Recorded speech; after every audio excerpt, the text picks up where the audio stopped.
Ciancóla, today I know I can speak for everyone in this country and in this House, because today our nation speaks as one. We speak of a man murdered in the service of his community and his country. We speak of a precious husband taken from his wife, of an adored father taken from his children. We speak of a dearly loved son reared by his mother and his father to be courageous, to be upright, and to be honest. They reared him to be loyal to his community, to his people, and to his country. And today we pay tribute to this good man who went out to work as normal on Friday, but who never came home.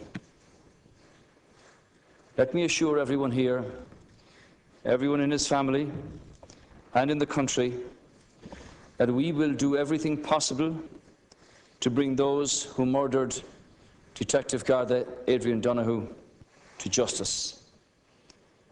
And we will not rest, alas, Ciancóla.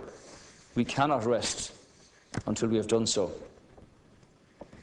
It is inescapable that the idea of an Garda Síochána, those who protect the peace, is the antithesis of what inspired those who set out to rob last Friday night. In the end, what they stole was a human life. And in doing so, they stole a family's happiness, their dreams. They stole the future they imagined, living in, together, and all that would happen there. Adrian Donohoe's murder was not an attack just on the Gardaí, but on our people and on our society itself.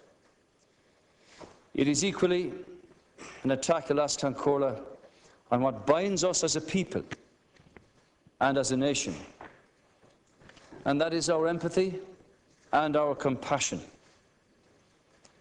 In this murder, the people of Ireland have expressed their revulsion. They have rallied behind the Gardaí. I remember well, alas, Ciancóla, the murders of Garda Henry Byrne and Garda John Morley in 1980.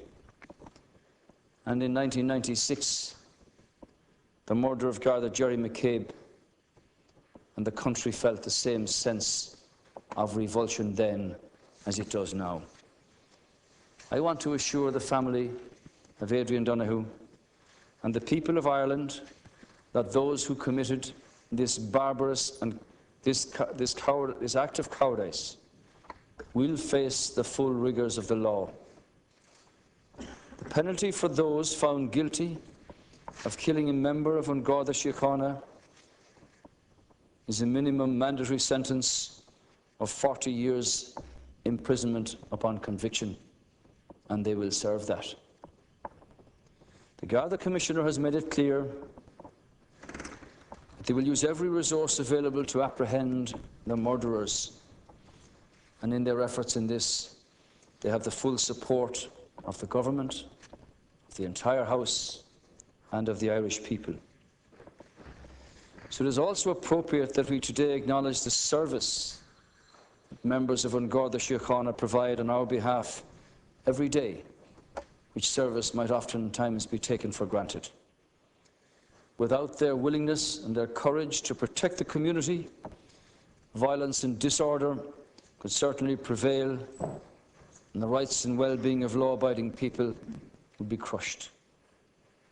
This was the service that Detective Garda Adrian Donohoe was providing to his community when his life was so cruelly taken away. The law and the authority of this state must not and will not be challenged in the manner of the murder of Detective Garda Adrian Donohoe.